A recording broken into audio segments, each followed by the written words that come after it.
Hello, everyone, and welcome to Answer the Call. What's up? This is Answer the Call. If you guys aren't familiar with the show and this is your first time tuning in, it's a podcast with myself and Croncy. We both stream and make YouTube videos on Twitch, and then we kind of open the calls to you guys where we start the show off talking a little bit about the news of the week or a specific topic, and then we open up our Discord to you so you could share your thoughts on the topic. And yeah, so get subscribed if you're new on YouTube, and yeah, check us out on Twitch if you guys haven't yet. But we got a lot to talk about today. We are in December, Croncy. It's 4.0 isn't out yet.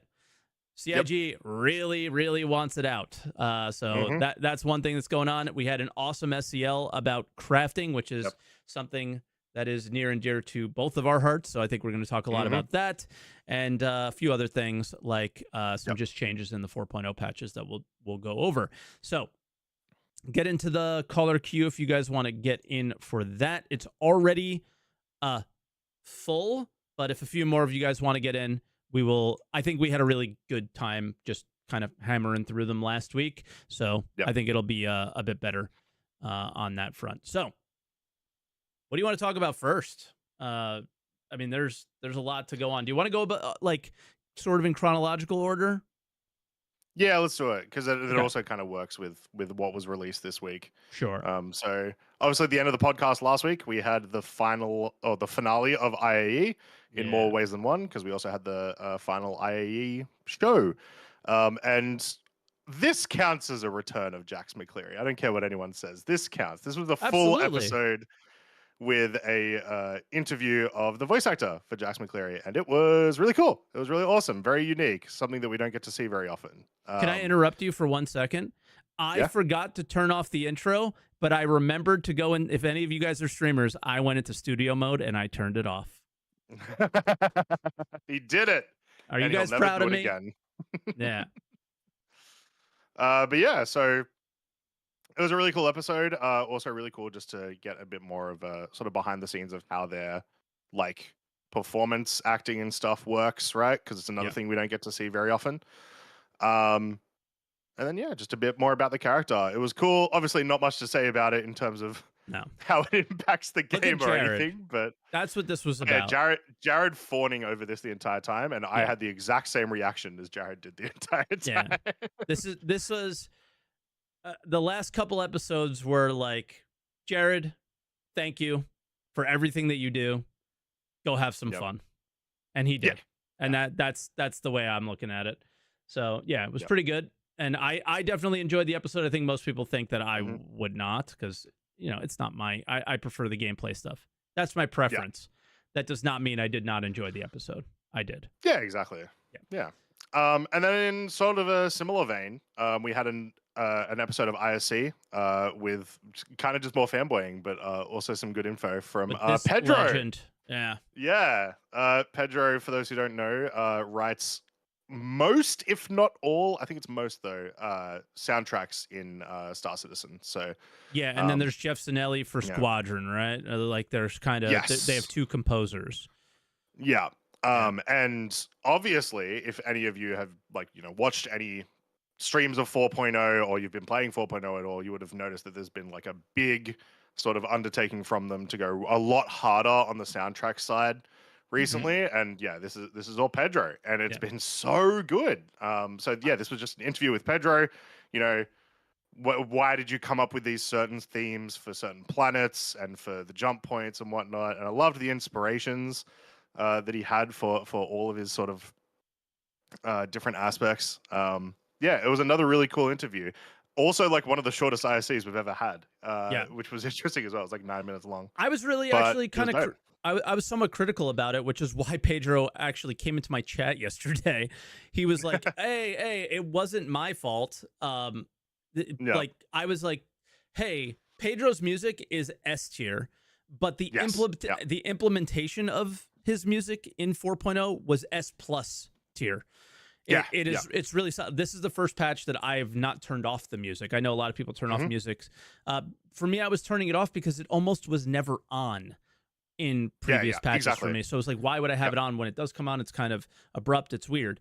Now it's not that I didn't like the music, it just never fit. Mm. Now it just Or it's never this worked. yeah, Was or the other never thing, worked. right? Yeah. It's like this smooth transition into what you're doing, and Yeah. if like I go to a certain planet, it plays the song for that planet while I'm there. It's just so good. So for anybody who's Yeah. calling in today, have you guys are you guys leaving the music on, or are you going to your kind of default? A lot of people That's a good default question, to turn off the music, so I'm curious about that. But that was it was a really good episode, and I enjoyed it. Another kind of Jared special. Just Jared Yeah. loves to highlight the people that make these things kind of happen, and this was the Yeah. opportunity to just highlight it and just let them be the star, right? Yep, and once again, another side of the dev cycle that we don't see because we Yep. are usually looking at just pure gameplay, right? Yep. But you've always got to remember just how impactful things like soundtracks can be to an experience, especially like the reason that they were talking about it, right, is jump points in 4.0. The soundtrack experience of doing your first jump in 4.0 with the music is just it just makes everything like 10 times better. So 100%. yeah. 100%. So that was like the news, well, like the regular weekly news type stuff that we get, right? Was those sort of ones. But then we had all of these things happen with 4.0. Yep. All of these different updates. Start with the advanced HUD. Sure. What day did that come Yeah. in? Let me look. I want to say it was like Wednesday or Thursday or something. Or like my Wednesday, Thursday.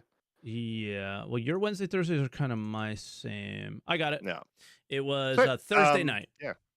Yeah. So when they introduced the new HUD, people were iffy to say to give it the sort of best explanation, the best light. You lost a lot of ease of access of information, I guess, with the new HUD implementation. So they've brought a lot of that information back from the old HUD as an optional feature, and given it a facelift too. Like it's not literally like they've just slapped the old HUD on. No, everything's positioned in the same places essentially for the most part. Yeah. But you get a little bit more info, and it looks a little bit better. I like I don't remember having a strafe HUD before, so that's kind of cool. Yeah. So I don't know. Yeah. I like it, but I like something else. Yeah. I like the fact that you could turn off everything and just fly by wire, basically. And it's just a more immersive experience. So it's giving players options, which is nice. Apparently we did have the strafe one before. I thought we only had this little like G-force thing. I think that's what they might be referring to. Yeah, we had the G-force direction where it was telling you like where you were heading. But yeah, I don't think we had the strafe one. Oh, they're saying no, we had both. Apparently we did. Yeah, I guess I never noticed it, and it really stuck out this time. But fair enough. And hey, I think some people like this. Now you have the option to use it. Yep. Or don't. One thing missing though, the amount of shots you have on your weapon, so you kind of like have to keep the MFD cast up to be able to see that, which was kind of crap. But yeah, I'm sure they could tweak it just a tiny bit based off of some feedback. Exactly, yeah. Like the previous feedback of we want to see a bar altimeter and we want to see like a bar speed graph and stuff. Yeah. In the way that they brought it back worked. So I imagine those sort of the sort of feedback that you're mentioning will come back. But yeah, what's your overall big fan. What's your preference though? Because it's this, it's essentially this or this. If I like number one or number two, it's like an eyeglass appointment. In combat, the second. I think I prefer the second because the information is just more centralized and just easier to see. But I do like the other one feels like a cleaner HUD. So like if I'm just gonna go around doing cargo, or even if I'm like honestly like piloting a capital ship where some of that information isn't as relevant necessarily, I'll probably just chill them all with the off. first HUD. Yeah, you can turn them all off too, which is sick. I think I do that at some point. I don't know, maybe not in this one. I do it somewhere, but one nice touch, just because you're on the page there. When you do go into quantum mode, it like pushes let's see if I can find it. HUD out. It's just a cool little animation, right? Here we go. Yep. Yeah, just Kind of cool, right? This is kind of cool. Yeah. Yeah, a neat little thing, and same for scanning, because Yeah. the half circles or whatever are in the exact same spots. So that's pretty neat. But yeah, so that was one thing. Another was, I don't know if you caught this one. Let me see if I can find it. No, it's not here. It was the following day. I think it was. Yeah, check this out. This was in the Squadron demo. It's another, they added another thing. This is only on capital ships. Enable course prediction. Yeah, I did see this. So I'll zoom for it. There you go. Yeah, there you go. That is such a sick introduction, new random thing. This is what I did. It's cool. Obviously, you're not going to see it very often unless you're in, because I think it's only capitals, right? I think you can only see it on the 890 and the Polaris for now. Someone correct me if I'm wrong if it's on any other ships. But yeah, it's cool as hell. It's just a cool little AR feature. I did my own Squadron demo here. Welcome to Pyro. He was shooting at things, so I had to take care of business. Yep. Welcome to Pyro, brother. But other thing, so that happened on Friday. Another thing on Friday, mission prices. Apparently, I'm missing a lot of info on this, is the prices are like even better in Stanton or something like that. Like, there's salvage missions in Stanton, 69,000. They're paying you no buy-in anymore. Yeah. They'll straight up pay you 69K to like finish the mission. Plus, you also get the RMC. Like, hello. Yeah. So that's huge. Yeah. Economy team overall, because this will also go with one of the other things we're going to talk about in a sec. Economy team is getting their paws on the patch right now, and there's a lot of things changing. They did specifically mention in the patch notes that this was part 1 of the mission, money change or whatever. Yeah. So expect a lot of changes even before 4.0 goes live, because one of the other big economy changes, as well as a Spectrum post, missiles and torpedoes are not just really expensive now, but also they will not come back on a claim. Yeah, this is sick. So the podcast was like 1 or 2 minutes late. Reason being, I was salvaging missiles off of ships in Pyro because they're that valuable, and I just wanted to kind of see how that worked. Another thing that happens is, like, the first time you spawn your ship, I don't think it has any missiles on it. So this was my restock price for a 100i.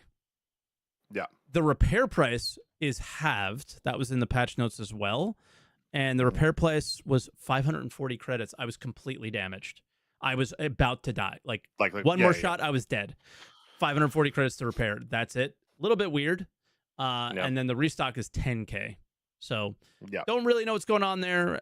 Like you said, it's part 1 of a refactor, so we'll see what happens with repair costs and stuff. They might be having them and then raising prices somewhere else. Not really sure. But yeah. That is the thing. The main thing that I've noticed is it feels like for this first pass, like, prices and rewards were kind of just raised across the board, which that mostly means that everything stays the same.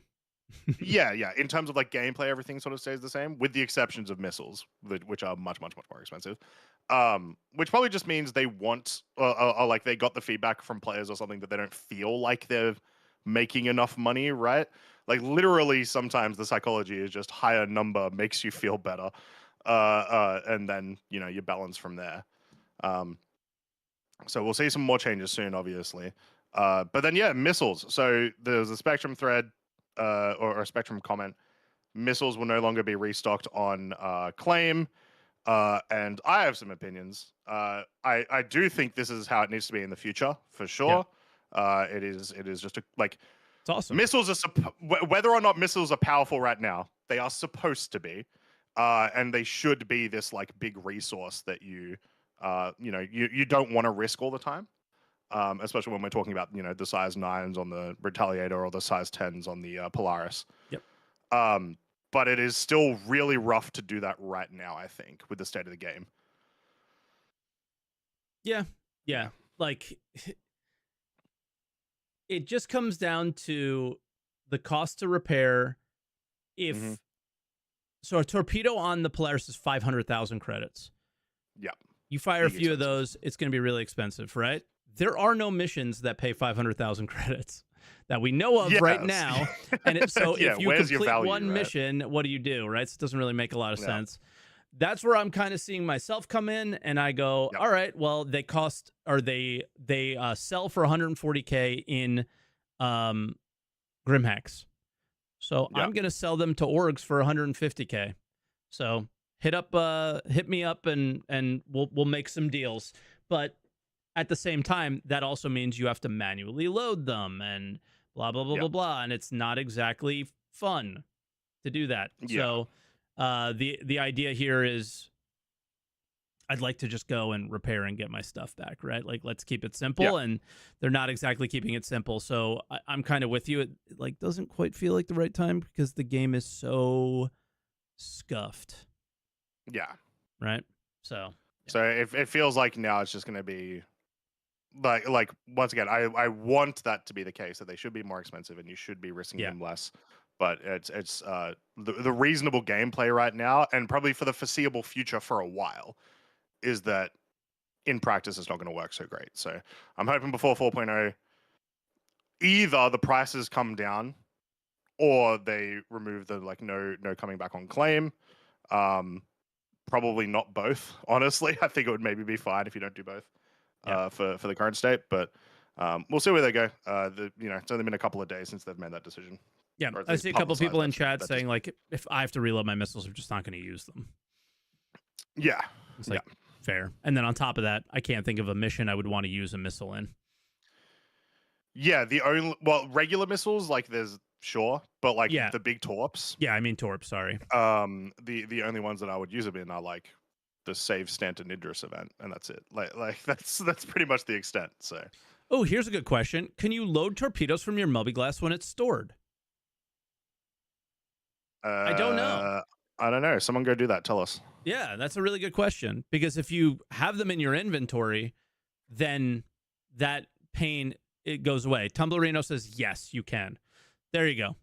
All the pain's gone then. All right, hit me up, 30K Inc. We got you guys. Because it's actually really easy to move them on landing pads and stuff, like cargo pads and stuff. Yeah. They move really nicely, and it's a kind of smooth rotation. Getting them out of the Polaris is not nice at all. It's brutal, but yeah. Okay, cool. That's actually awesome. In-game solutions to stupid development problems. The ultimate dynamic economy. Exactly. I love that stuff. I literally live for it. That's what I play this game for. And when it's there, I'm obsessed with Star Citizen. When it's not, I'm bored to death by it. So yeah. One of the other big 4.0 things that happened as well is they upped the DGS. So we are now twice, so we are now at 500 players in the Shard total, with I think it's four servers on either side of the jump point. So 4 in Stanton, 4 in Pyro, 500 players. This was the very first time I actually got to see people. I was in a server yesterday that was like almost max. It was like 480 people or so. And I saw people around in like the trams and whatnot in Stanton. Yeah, it felt and I was alive. kind of freaking out. Yeah, it felt alive. And then they also did it was kind of cool. They did a spontaneous test while I was live too, for, hey, everyone go to Hurston.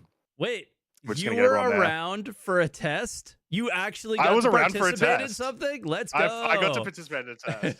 CRG like me now, I guess. Yeah. I was they just like spontaneous 30-minute test. They were like, hey, we just want everyone to go to Hurston, everywhere but Lawville. And just get some data. And so I got to see, I think it was over 100 people in this one ground zone, but by the data it looks like we had over 230 people just at Hurston. Nice. Which was kind of crazy. The only issues we had were just literal like computer performance issues, because I'm looking at like 20 Polarises, 30 Carracks of people like landed and whatnot. which is obviously going to be a problem they're going to have to overcome, especially when we get back to larger dynamic events like Xenothreat. But yeah, it was wild actually seeing that many people together. I've missed every test where this has happened, so this is cool. Yeah, exactly. You missed all the server meshing tests on those, like the initial big pushes, right? For the most part, because of the timing. Yeah, it's cool.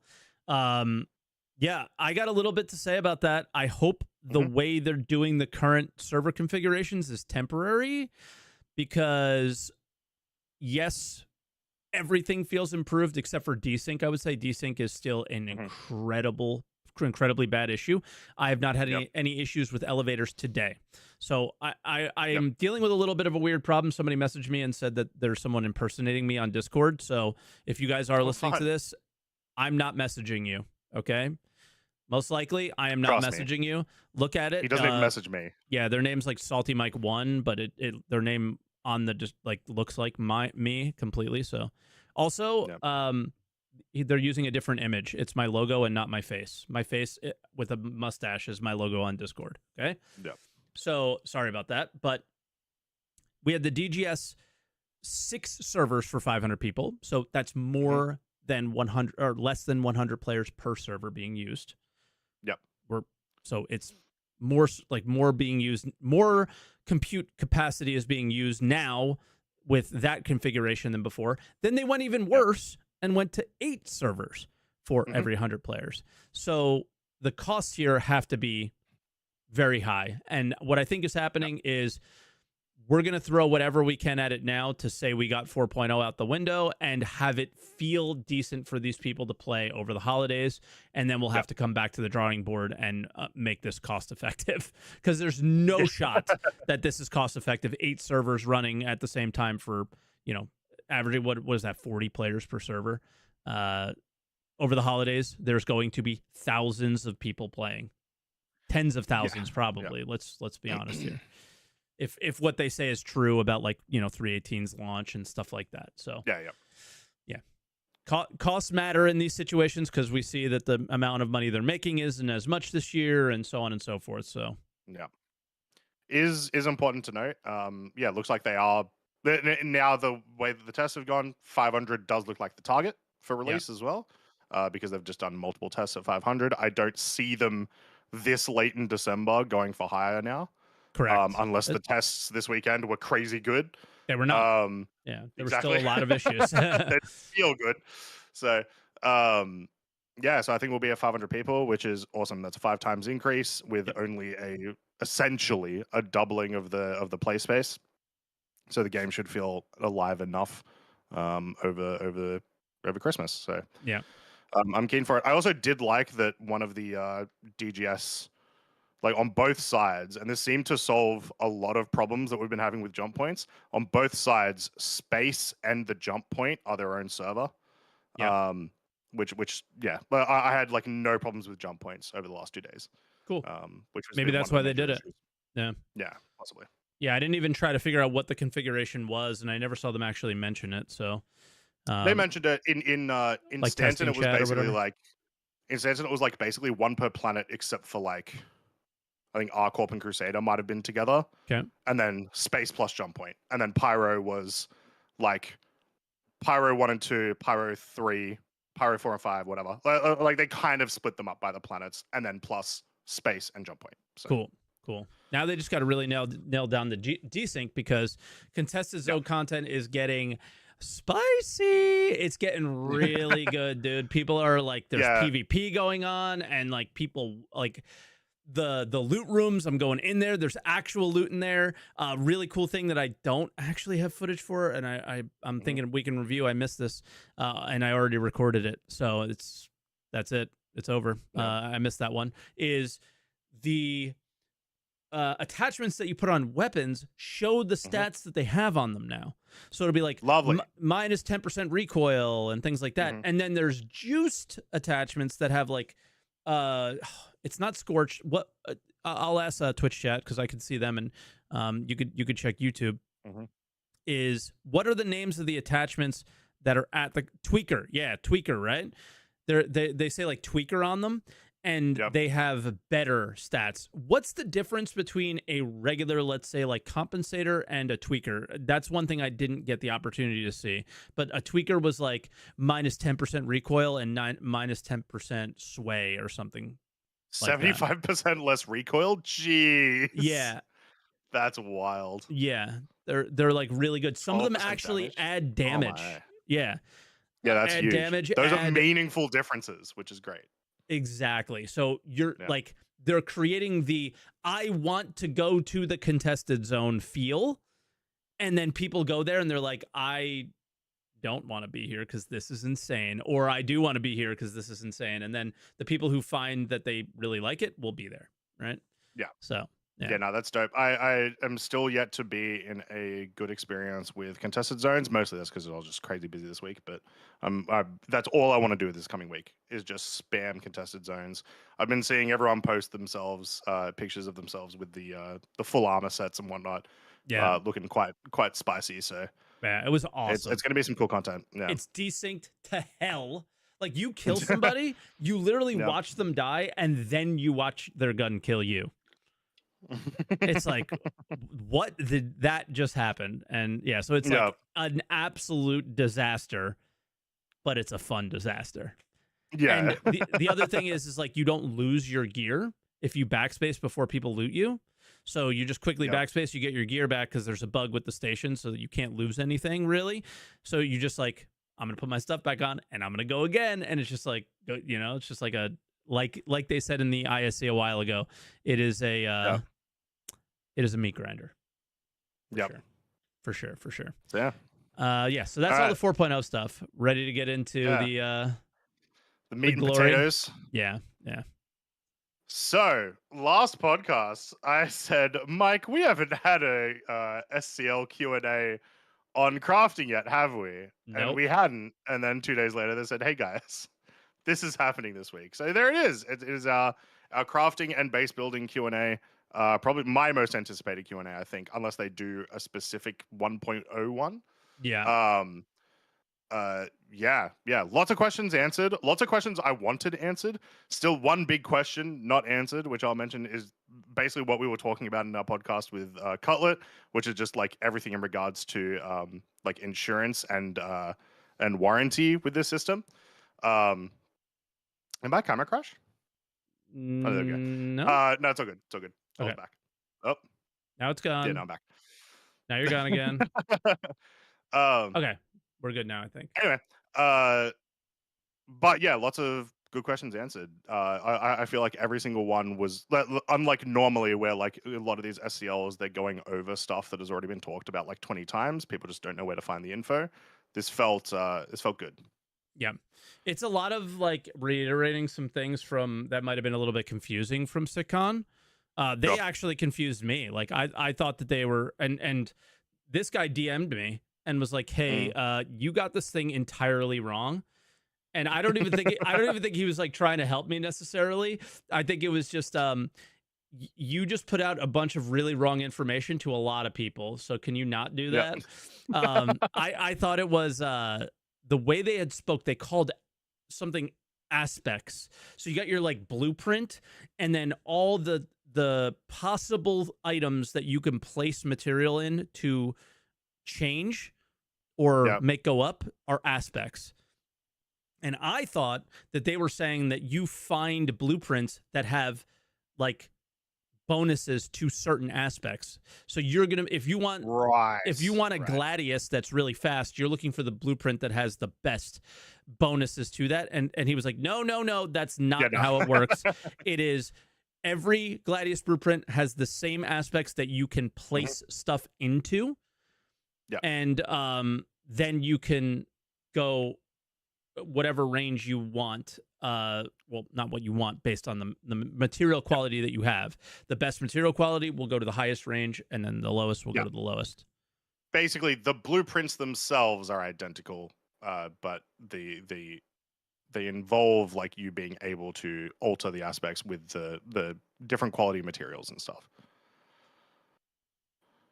Yeah, so I don't know. It's that was cool. The the things that stuck out to me were mining. Red Monster got a little shout out, somebody who we rate after the podcast a lot, and in a good way.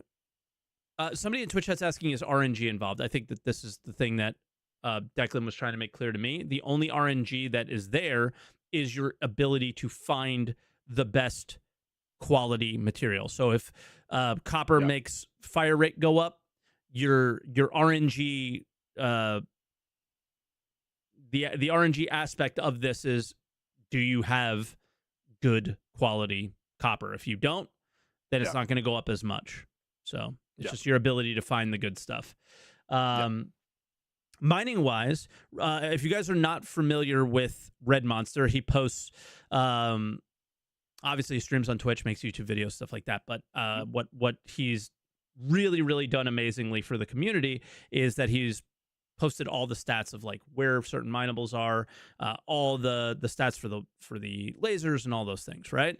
And we don't need to know, and I actually had a DM with him, and I think you saw it as well, is he shot a message to me and was like, all of the pyro, like everything in 4.0, there is no longer stats that I can pull. They're gone. And it's because they're all server side. Undata mineable, basically, Correct. But they don't need to be data mineable anymore if this is what they're doing. So they're basically saying, first off, first and most important thing is if I'm looking for copper and this is a copper rock, it only has copper in it. If this is a Quantanium rock, it only has Quantanium in it. And the previous way that the mining kind of worked is I was looking for a Quantanium rock with like titanium in it because it would give me more it was like this weird system that you had to kind of figure out, and it was just dumb and it was confusing and it was stupid and it should have never been this way.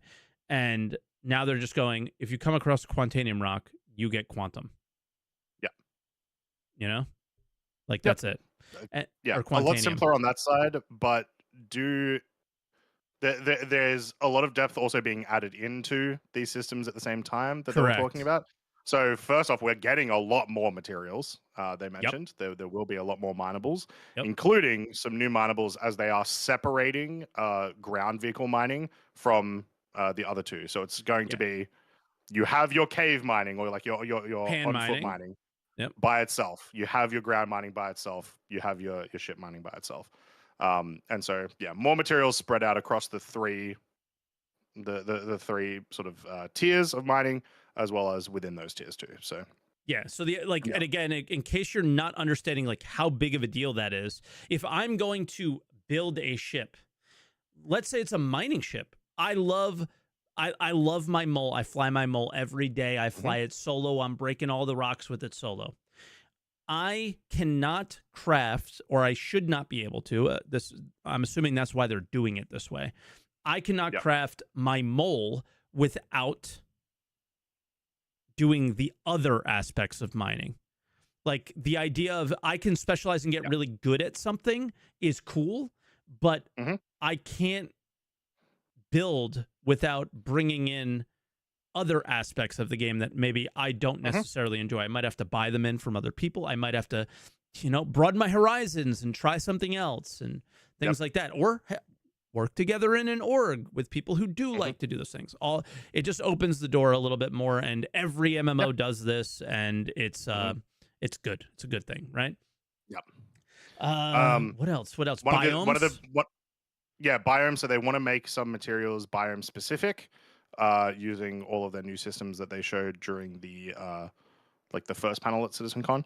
Yeah, I got a little something on that I'm curious what you think about. Let me go here and then go here and then go here. This isn't Star Citizen. What? But this is what we could have, right? Theoretically, Like in a way they did this really, really well. Is here's all the resources on this planet, and then you could just have something on your star map. Densely, you could just have something on your star map that says, these materials are in these biomes, and this is where these Mhm. biomes are. They could take the star map to the next level, and you could actually Yep. kind of see the biomes by looking at the star map. So Yeah. this game is not the best game in the world, but I do think that they did this very well, and Mhm. CIG, take notes. Yeah.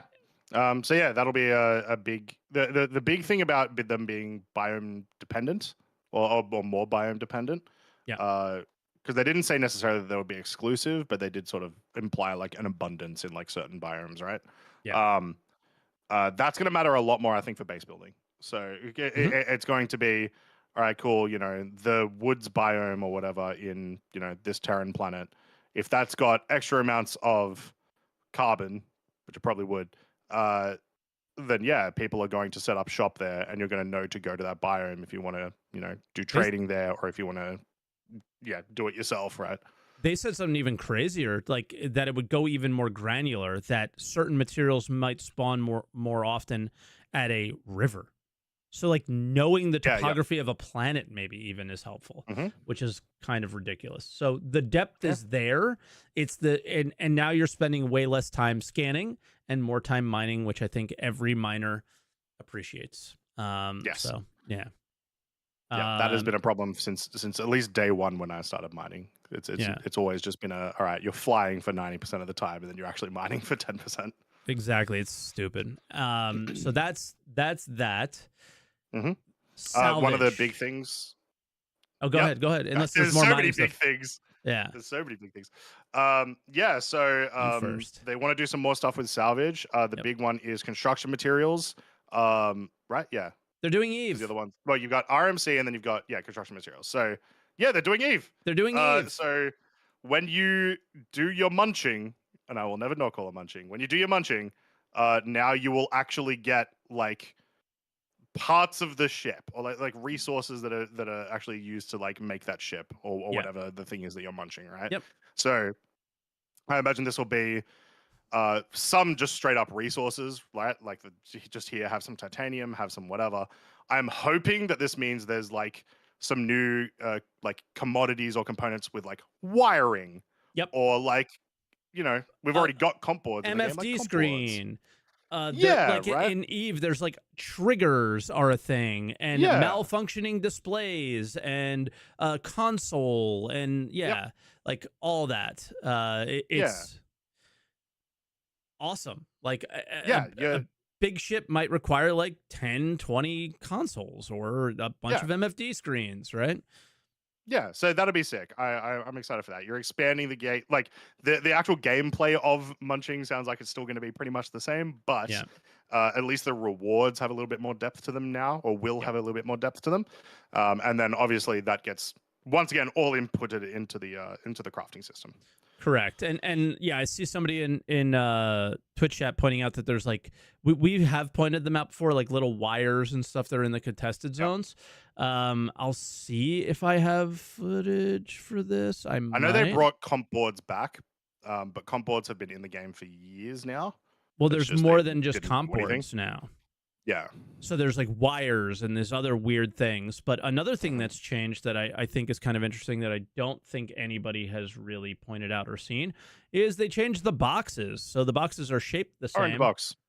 But this is a toolbox. I wasn't able to open it, but it was a toolbox. There's a food box.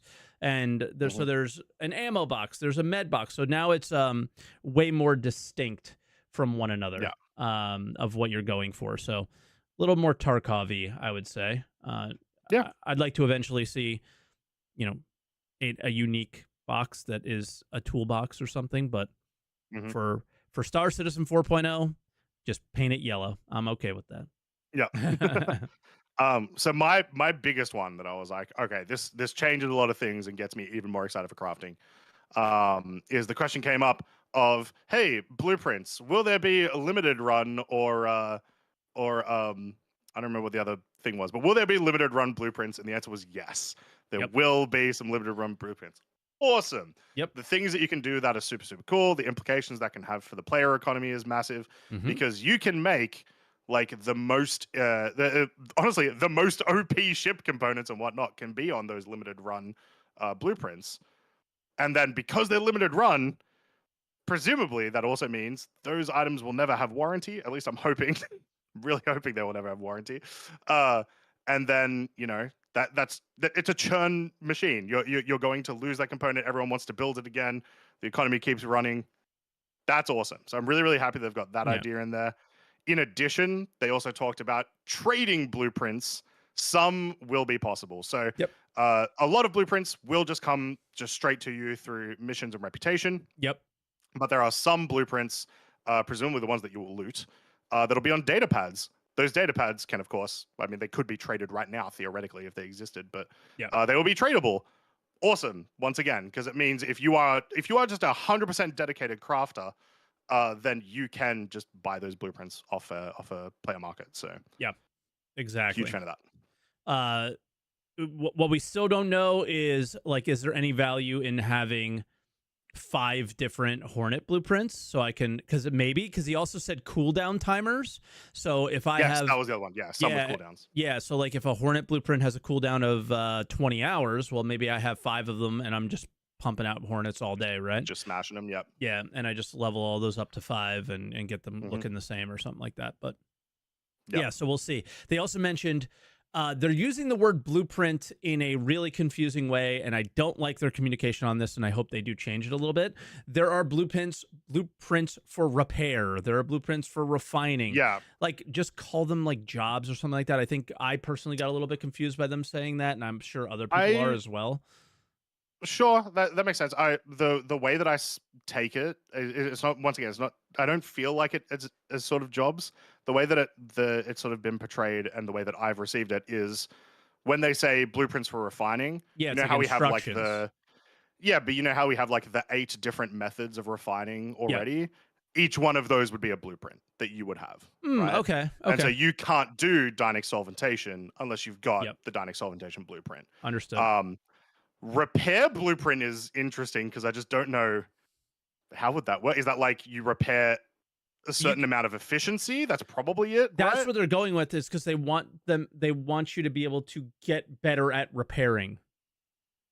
So that's kind of why they mentioned that, is like you can improve, and now you can have a base that has a landing pad that has the best repair blueprints possible, and then you can use them and repair your ship there for a fee. I think that's kind of what they're going for there, is they're really kind of thinking of all these sandboxy aspects. Like this, if you're a PvPer, this episode may not have been for you. Like if you're exclusive PvPer, like I talked to some people, they were like, oh, that episode didn't have anything in it.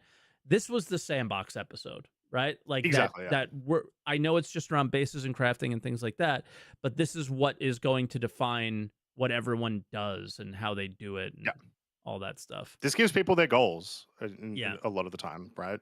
You want to, if you are a PvPer, or even if you're a non-crafty PvEer, like you're going to want to know all of these systems so that you can be the best version of your pilot when all of these things are tradable, right? Yep, exactly. So very exciting there.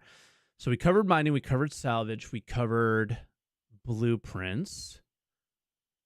Let's talk about base rating, and the most controversial topic, I would say, is you really, guys, listen to this clip 100 times. You know what? Watch Week in Review. It's going to be clipped out perfectly for you, and watch that 100 times. Thank you very much.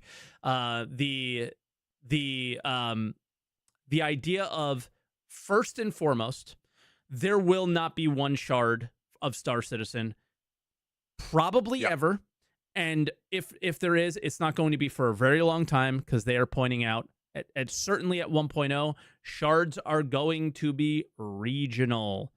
And the best case scenario is you're going to have an NA East shard, a NA West shard, an NA Central shard, let's say, a EU East, Central, and West, and then like Asia, Australia. So like maybe you'll have like literally 10 different versions of Star Citizen. If I'm in the US and Croncy is and playing on Australia servers, and we can place a base at the exact same location. Yeah. And you know what? The raw materials that are under that base may not be the same. Probably won't be the same. So Yeah. that is a very, very key thing to point out here is Mm-hmm. there will not be one version of Star Citizen. Don't say wrong. Go watch the clip. I see you in Twitch chat. Go watch the Mike clip is again 100% correct and here. tell me I'm wrong. So, because I've watched it 100 times, I know I'm not wrong here. No. So regions are going to matter, and then Also, just quickly, shards. not necessarily one shard, because like they did say there's like cross shard, but like you can't everything is region locked regardless. Best case scenario is one shard per region at 1.0. That's what I'm saying. Best case scenario. That is not what's going to happen most likely. So that they might be wronging me for that one, and they're all typing wrong now, by the way. So thank you guys, you're the best. They were always going to type wrong, Mike. Of course, I should have known. So that's the best case scenario. The most likely scenario is less regions, but multiple shards. So maybe just NA, EU, Australia, and Asia, similar to what we have now, but lots of different shards for that. And if I place a base and we're both playing on Australia servers, even though we're on totally different shards, you will see my base, but if you might not be able to attack it depending on certain situations. No, you won't be able to see my region base at all. No, we're on the same region. No, I'm saying now we're on the same region. If we're on the same region. Okay. Yeah, we're on the same region. So I'll be able to see your base, but I won't be able to attack it. You'll be able to see my base, but you won't be able to attack it if we are on two different shards. Yeah. So that, I think, is what people are getting a little worked up about, and rightfully so, I think. It's a solution to a problem. Yep. But is it the best solution to a problem? No. Is it one of the only ones that they can do? Yes. So it's like, what do you want them to do? You want to just be in your base watching it explode with no one around you? Like, that's not a good solution. So they got to figure something out here. So they implied that it wouldn't be necessarily difficult to make sure you're on the shard of like wherever you do want to raid. Yeah. The big takeaway here is, and I have like heard some people a little bit mad about this, is like, of course we are not getting the whole world as one region. Duh. The speed of light limit exists. Like it is a physics impossibility for it to be a decent experience. Eve does it, but then we see what Eve has to do. Eve does it because it's basically a board game in the way that it's designed, right? Like it is designed Albion in like turns. And then Albion did it, I should say. Yeah. Now Albion has NA and EU servers. I wonder why. But yeah, like I don't want to be in a situation where, like, you know, if when I want to play really like proper, I hop over to Mike's server and I've got 300 ping. That is just it's never going to be good, right? Yep. So it kind of sucks, but they had to draw the line in the sand at some point and make this a thing. Base building seems like the good way to do it.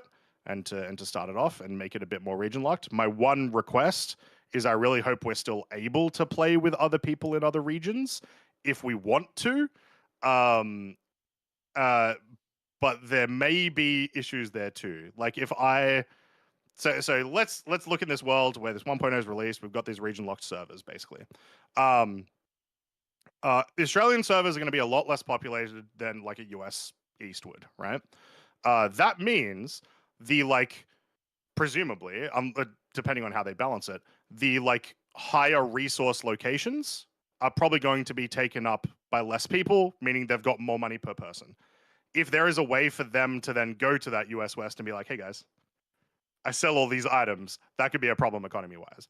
So I actually think they may lock us out of region, which would suck. Or at the very least, you create a new character per region. Yeah, character per region. Yeah.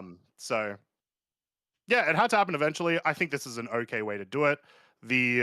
As long as we can, if we do need to raid a base that's not in our shard, it is not hard to do that. Yeah. I can't watch the clip. The guy who said I'm wrong is like trying to prove me wrong. Yeah, I'm not wrong, so I don't know. I can't watch it now on the show because Croncy couldn't hear it, and but maybe I'll watch it later. Anything else that is really sticking out to me? I might have to bring up my list of things here. Buy and sell orders. Yes. Eve Oh my again. god, I completely forgot about that. Huge. Also, I minimized you. Sorry. To read my notes. Buy and sell orders. They're doing Eve again. Yep. Let's go. We can, Yep. dude. I even asked. We can maybe make Jita, but not Jita. Oh, it'll happen. It'll happen. We can make Tranquility. It happens in every game. Yeah.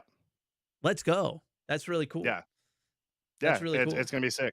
So yeah, for those who don't know, buy and sell orders literally like, hey everyone, I need titanium and I need a crazy amount of it. Hi, here it is on the Moby Glass. Titanium deliver to me. You get paid this much. Yeah. I open my Moby Glass. I have titanium, and I go, "Who wants to buy it?" Oh, Croncy, he's not paying enough. Oh, here, I'll just read so many names from chat. Time Rover. Oh, he's paying really good, but Time Rover's really far away, and he's in Pyro. I'm not going over there. Daryl, he's at Crusader, or no, Crusader's a bad option. He's at Daymar, but he's buying it for a good price. I'm going to go there. Now, the one thing that we put out in the world, I think both of us put that out there in the world when they first did CitizenCon. Jake, community manager Jake, was in my channel when I said it, and he was like, "I like that idea. I'm gonna mention that." They never mentioned it. I don't know what happened. I will shoot a note to Declan, because he said, "Hey, if you have any more questions, just feel free to ask." And I was like, "I won't bother you. Trust me. Just ask the other devs. I don't bother them, but I am going to bother him for this one." Can I buy remotely? I want to be able to that'll be buy items from a place that's at certain, maybe in the same star system as me. Maybe I can't buy in Pyro when I'm in Stanton, but I would like to buy maybe even in the planetary region. Like if I'm around Crusader, I would like to be able to buy at Daymar if I see something, right? That's something I would like to do, and then go and pick it up. That's something I would like to do. Eve lets you do that with skills. So like you have to invest time and honestly effort and essentially money for that. But yeah, I don't know if that'll work in SC. They want to do things super physical, whatever. Yeah. I would like it, but I would be fine if it didn't happen. But it's just the fact that it would, think about this scenario. This is the only reason I say it, is I'm at Microtech and I want to buy something in ArcCorp, and I travel 20 minutes to get to this place, and it's gone. Yeah. Like, no, man. Let me buy it. I will travel the 20 minutes, and I will pick it up. It does. That's what I mean. It does sound like they. Yeah, it does sound like they want to go that way. At the very least, in terms of the version of buy orders that they were talking about is included delivery, right? As in, like, you guys have to deliver it to me. Yeah. For the buy order. So that's different. So if you're placing a buy order, I have to drop it off at you. But if I'm buying a sell order, I want to be able to buy it remotely. It stays in your freight elevator, and then I have to go pick it up. I just don't want to be like, oh, I have to race somebody to go get this thing. That is such a bad game experience. I don't think that will happen. I hope not. It sounds like the way that the sell orders work is like the transaction literally just happens while you're in the Moby Glass, and now you own it just at their freight elevator. So I don't think you'll be racing people for it.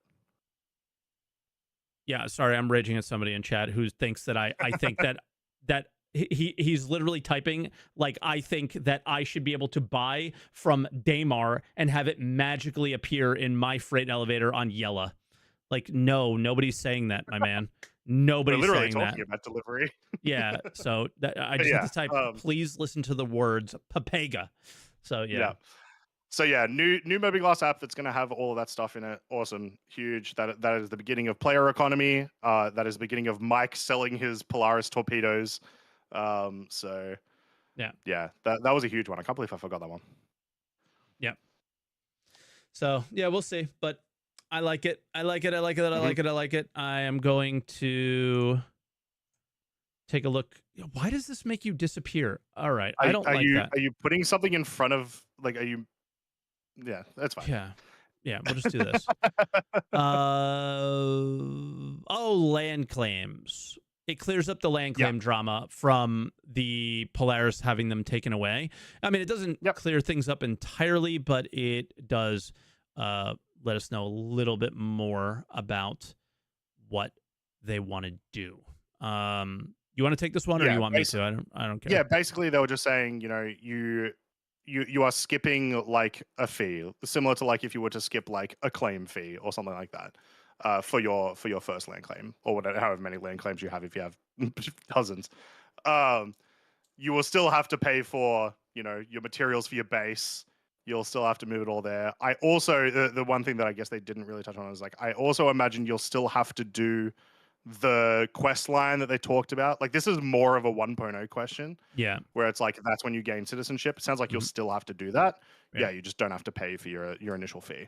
You're still paying taxes, all that stuff. All sorts of different land claim types as well. So like hey, I found this good resource over here. I'm gonna grab just a small prospector one and yeah, that's it.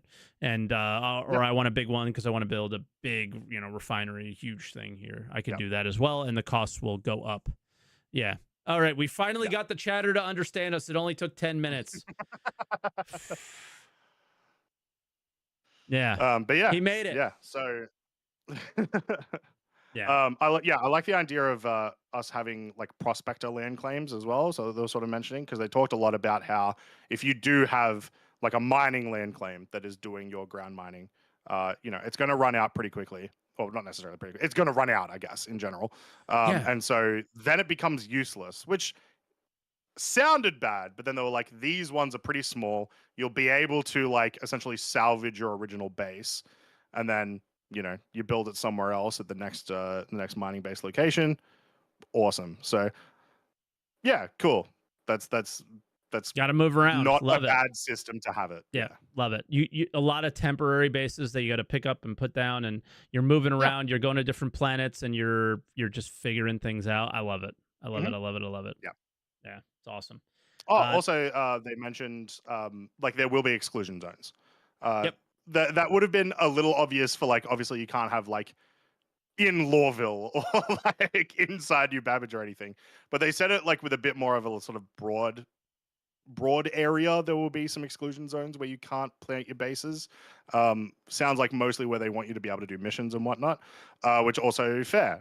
You don't want to have it feel like you don't want to go to what's the Reclaimer Rex? Ghost Hollow. You don't want to go to Ghost Hollow and then in like a 20-kilometer radius just see 30 bases around there. It'd be a bit weird. So yeah, sure, cool. As long as there is enough space, and with region locked, there probably will be. Yeah. Yeah, I think that's it. I think that's it for SCL. Yeah. It was excellent. We probably missed some stuff, but it was like actual decent information, good answered questions. And like none of the answers was I like, well, that's bad and I want them to change it. So yeah. I'm happy. I'm excited. I'm now, the problem with the conversation that they had is I no longer want to mine. I no longer want to play the current Star Citizen. I want to play the one that they're talking about. And the one that they're talking about is first off, it's probably not going to happen. Second off, like, I mean, probably not going to happen as in something's going to change significantly, I'm sure, with what they talked about. And it's probably really far away. So that's the depressing part. I want to play the game that they're talking about. I don't want to play the game that I'm currently playing right now. I kind of do. Like, again, we talked about how exciting contested zones are and things like that, but I definitely want to start playing that at like a lot of the aspects that they talked about in this episode. Because the mining change is awesome. And just, thinking they also talked about, I don't know if we touched on it, was using your base or building your base up to like really good status, I guess would be the best way to, or it's definitely not the best way to say it, but like the best crafting base or something, the best refining yeah. base, and then people can use your base. I mean, we kind of touched on it with Yep. the selling Yeah, aspect. using your base as a service. Yep, and then you charge them, and Mhm. what you charge You make them, some we'll see. passive income. It's what all Yeah. those terrible TikTok influencers have been saying for years, Yep. guys. But it's also what makes big orgs and big Yes. alliances Yep. strong and powerful and big, and yeah, that's what people start fighting over, right? So Yep. yeah, we'll see how that stuff goes. It just really comes down to um yeah, I just we got to see how they implement this stuff in Pyro. Yep. So we'll see. Yep. That's all I got. It's been about an hour, so we could probably go to callers unless there is something that sticks out to you in mind. Let's just go to one question. Let's do it. We did grab some questions. I have one other thing I and want to show too. I've been hearing people in our YouTube chat say, "When are you guys bringing back the questions for the show?" So, you guys asked some good questions this week, so we've got some. From Punji Stick, with 4.0 going to Wave 2 and the implied deadline of a 4.0 live release before the end of the year, do you feel that meshing and systems integration is stable enough for that to be tolerable, or does it need more time in the oven for that? Or are we at the 318 point and there's nothing more that can reasonably be done for it in a PTU environment? No, there's definitely more they can do to it, and it needs time to Yep. cook. We all know what the thing they need to do is. It's the transit refactor. The fact that it's not included in this is a clown show, and it's a joke, and it's really embarrassing that this is what they're doing. Everybody can see right through them, and it's just stupid that this this is the way they're going about it. That is by far the biggest problem with the patch at the moment. Yep. In addition, we are 2 weeks away from Christmas break, basically. Yeah, 2 weeks away. So we just got to wave 2 today. They can probably push it a little bit further in terms of waves because we just had a massive wave 1, the biggest that we've probably ever had. And it does feel like most of the issues are regular old bugs now, game breaking ones, but regular old bugs rather than necessarily like server performance issues feels. So yeah, like they got to fix some things. Like, dude, contested zones are like one of the most unique, special bits of content you've ever made. Doors aren't opening properly. The desync is insane, and if I die in a contested zone, I keep all my stuff, when the whole point of PvPing would be you go and get the keys, I kill you, I loot you. So like I can't even do that. So, you know, we're talking about like this breaks the whole purpose of the experience altogether. So for the person who's saying like, does this need more time to cook? Yes. If they release this in 2 weeks and we don't see like a huge change, and it's possible that we could. If we don't see a huge change, then this is dead on arrival, just like 318 was. And the best part about this is there were issues with 318. What made 318 so bad was an unforeseen issue. All the issues are right in front of their faces, and they are ignoring them for a short-term funding gain is what it looks like. I know I'm putting words in their mouth, but it is very hard for me to see it any other way. Sure. I think it's going to be like the whole thing of like, are we at the 318 point where there's nothing more to do? There's definitely more to do. Yeah. The interesting thing with the end of 318 is the PTU was chill for the most part. Things were working, and then we just had so many people join on release on day one, and just the network couldn't handle it, and the systems couldn't handle it. I like to think with all the testing that they've been doing with particular servers, we might be in a better spot there, as well as what they would have learned from 318 with just like login queues and stuff. Got improved over the course of the last 2 years. The concern would be like, honestly, how many people are going to play 4.0? That's actually my concern. How much ton. overloaded is this going to be for Yeah, the a first few ton. days? You get to jump through a jump point. Somebody shows a jump point. It goes on a YouTube short. Forget about and goes viral. That's what they want here. They want something to go viral and then have the same experience that they had last time. Last year with CitizenCon. CitizenCon sucked this year from that standpoint. There was nothing that was gonna I'm sorry, they were all PowerPoints, right? So it was like really cool for us, but I don't think it was cool for the like wider gaming community. And Squadron 42 is a single player game. It's not going to bring people over to Star Citizen that much. But the way the jump points look with the music and like, you guys see this game? Have you like, people have never heard of this? They're gonna be like, whoa, I'm interested. And they're gonna come out of nowhere, and then they're gonna come in, they're gonna press Y to get up out of their bed, and then they're not gonna be able to do anything else because these clowns put it out too early. Yeah. So hopefully they get those fixes. I don't want to call them clowns yet, but if they do it that way, it's a clown fiesta. It is a literal circus at that place. If that's what they do, and they're going to get every bit of hate they get, they're going to deserve it. And there's no defending you anymore. But members of this wonderful community will find a way to, I'm sure. It's also like, it's one of those things where it's like let's say they were like, all right, we have to delay.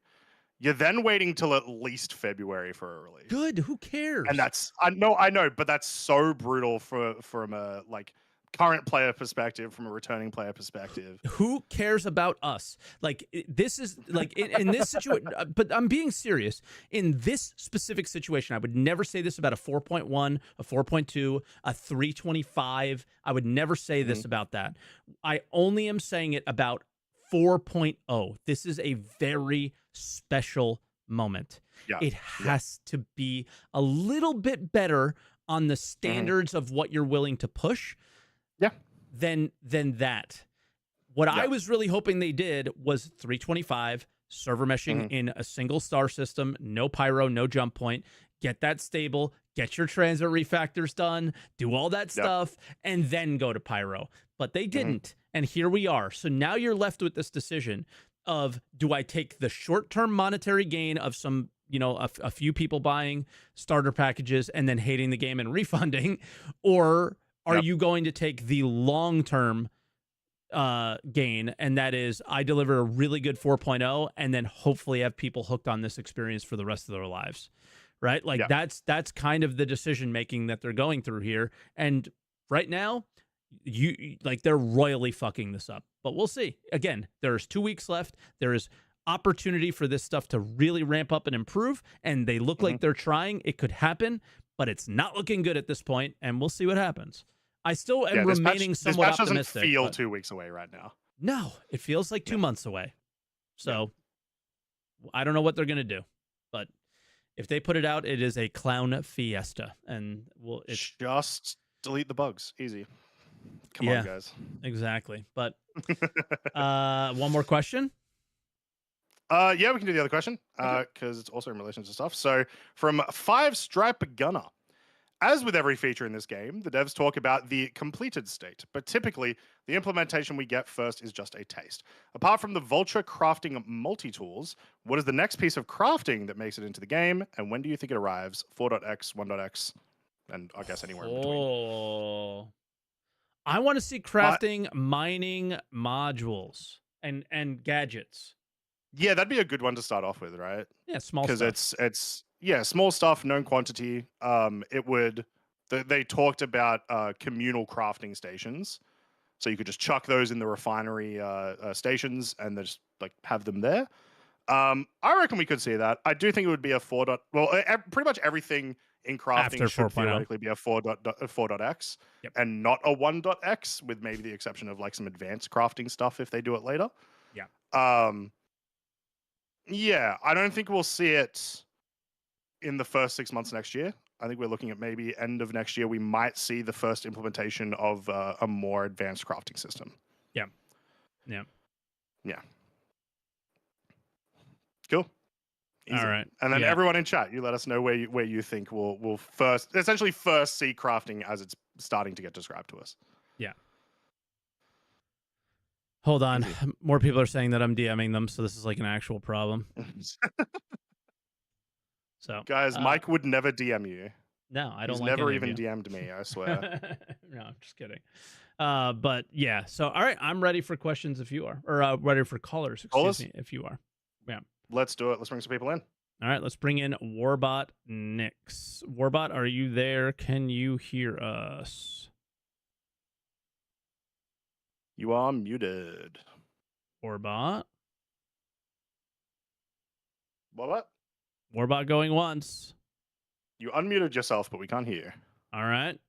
It's a start. Warbot going twice. I'm putting him back in the waiting room. All right. Clever Let's bring Bard. in Clever Bard. How you doing? Hello. Hello. Is my mic working? Your mic It is sure is. working. Yay. So I have notes that I've been taking as you guys have been talking, or I have my question. What do we want to do first? Whatever you want. Do your question, because it was a good question that I saw in the questions. So Mike, I was worried about you because you seem concerned. So I asked, do you think the Pioneer or Ironclad Assault with repair and crafting built in will begin the game with blueprints preloaded? Or will we need to earn or find all the blueprints beforehand? And my 2 cents is day one, nobody's going to have any blueprints for building any buildings, or none of the refineries or anything like that are going to come with preloaded ways to turn iron ore into iron ingots. And everybody's going to kind of start at the same place. I hope so. I mean, the whole idea is that, Rich Tyra doesn't like pay to win and this and that, and it does seem like some of the directions that they're going down are trying to mitigate it as much as possible. So I certainly hope so. Obviously, we'll have the blueprints from whatever subscriber armors that we have that will have unique, certain unique things, but that isn't really what you're referencing, right? So no. Well, I do have a concern there. I made a Spectrum post, and everybody's like, "Oh, well, if they are crafting blueprints you bought on the store, you're going to still have to go mine and refine and to get there." But I hope, and they did not mention this, I hope there is a skin blueprint that just is cosmetic, purely cosmetic. Yep. And that will make them all the money in the world. Yep. Exactly. Exactly. Because it creates its own game loop, right? Like you don't just exactly. apply your skin like a Fortnite skin. You go out, you mine, refine, and invest in the economy to apply the money you paid for in real life. Yeah. So, with the like you mentioned, like the Pioneer and the Ironclad, like would you have any base blueprints? I do think, probably Pioneer, Starlancer Max, not Starlancer Max, Starlancer Build, Galaxy maybe, and all of the like base building vehicles, regardless, and probably even if you buy them in game, will probably come with like a single blueprint when you buy them, which would be like house. Here is house. Right? Something minimal. Meaning super you don't even get basic. to power your house. Yeah, exactly. There's no generator. Yeah, something that would also be like even if you when you buy a land claim, you just also unlock those blueprints, right? The very, very basic ones, just so you actually have something to do, because otherwise it would be weird to be like, it would be weird to unlock those in different parts, where it's like, well, I've unlocked the land claim, I can't build anything there yet, so now I have to go do this to unlock the house, right? Well, I expect we'll get those, but nothing advanced. Do you think you'll be able to buy blueprints in stores like you buy guns or you buy anything else? Like sure, very possibly. They seem open to it. Yeah. Yeah. It just would be the lowest level ones, and not anything that, like, maybe similar to what they're doing today, where it would be civilian type weapons, but maybe not sniper rifles or military, LMGs or things like that as well, for just like FPS weapons, or maybe not your really good, nuclear bombs or anything like that, right? Yeah, exactly. Well, I just wanted to get that into the universe so that maybe a dev hears it, and there's a few here. I don't want to take up too much time. No worries. I'll touch on the reason I actually wanted your question is I just want to touch on the 2 cents that you had, the idea that you had of like day one, no one building a base. I don't think anyone will build a base on day one. The implication that they've talked about is that, you will still have to gain citizenship through in-game gameplay before you're allowed to place that land claim. So it'll still be places, it seems like. However long. If you go to Pyro, there's no initial cost. You can just claim That's anywhere. Yeah, Yeah, but it's so- also dangerous. There's no It's also dangerous, but the initial base- cost. Yeah, let is, him build the one bases then. basically. yeah, as you would have to defend it. But there and- still could be limitations that they place on it for the very start, and I wouldn't be surprised. And Yeah. they're going to learn that as we go through 4.x and It's X. not going to be a tier 5 base on day one, that's for sure, right? That's So- for sure. True. So I think Yep. the pay to win element is being handled really, really well by the communication we're getting. So far. Some Yep. things that I think people just notes just to before I close out. People the refining.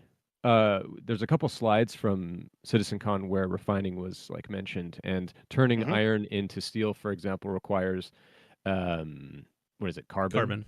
Yeah, iron and carbon. And a catalyst, I think it's called. And Yep. I don't know if it was you, Mike, or if it was Pirate Software, but I was listening to somebody talk about how new players should be considered the heroes of the economy by gathering resources that are super abundant, not Mhm. very profitable, but keep the economy moving and keep the highest level stuff, like all of the highest level tier 5 stuff should be linked to the newest players. And that's the other thing I wanted to put out in the universe. When you say linked to the newest players, as in like just they can also get those materials, is that what you're saying? You can't build a tier 5 thing without iron being some kind of Oh, sure.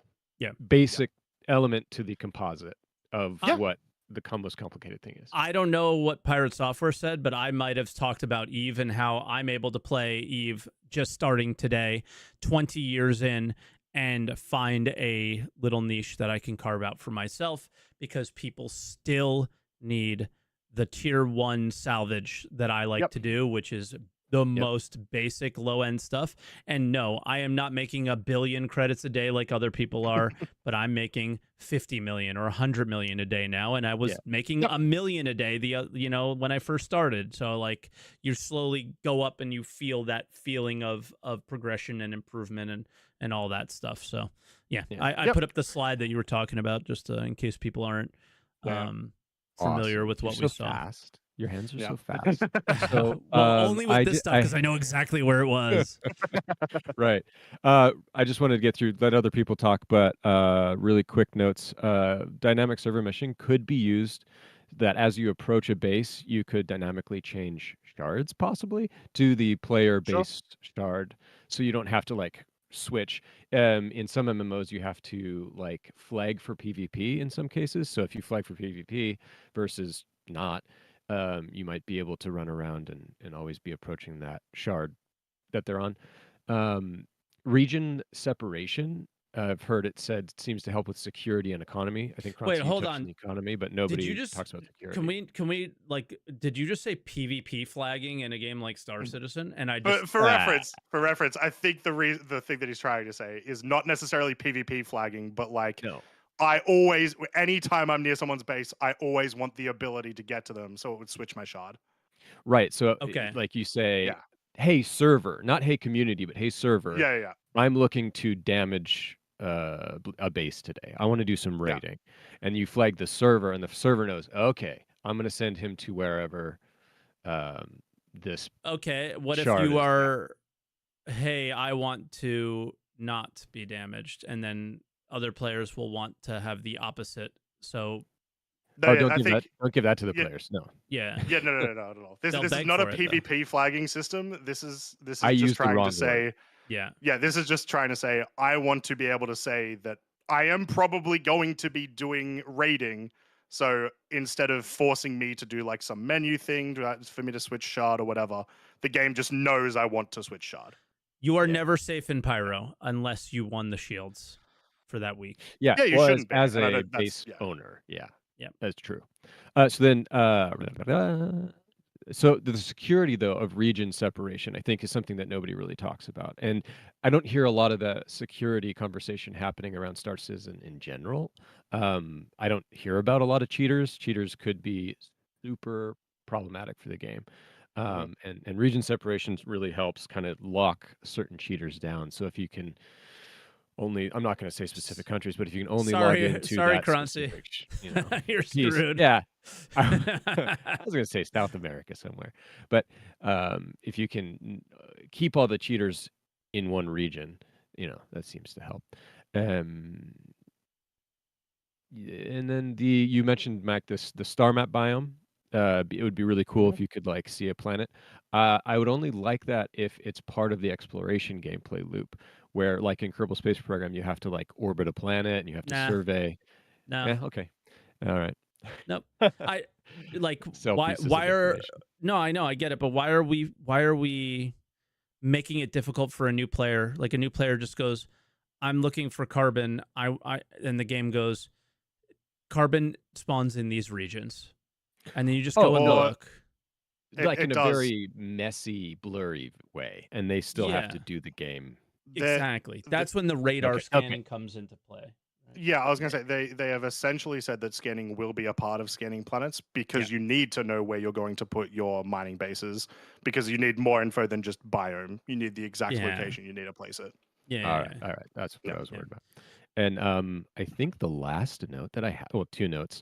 Make them quick because what- you're going to be Yep. the longest call by far today. I'm sorry. You're good. What's broken about the Aurora, I think, will turn people off to the game starting in even without the transit refactor. They've got to get their basic ships in. And then the missiles are going to be a way to test the economy. So for sure. I think Yeah. it's the first test for the economy, and so Oh, they yeah. had to separate them out. People Anyway, are not that's happy me. right now. We'll see. Thank you for the time. I really appreciate it. Of course. All you guys do. Yeah, All right. cheers for the Clever. call. Thank you for the Appreciate call. it, It was great. I Cheers. wish, again, I wish we could have more time, but that's what I was like, ooh, his call's Nope. going long. Nope. Yep. I realized that long Later, long Bad. time. All good. Right. Catch you, man. Bye-bye. All right, Warbot left and came back, so I got him, but I'm Yep, currently let's dragging the waiting room and not the person. Warbot. Warbotnix. Hello. No, Warbot.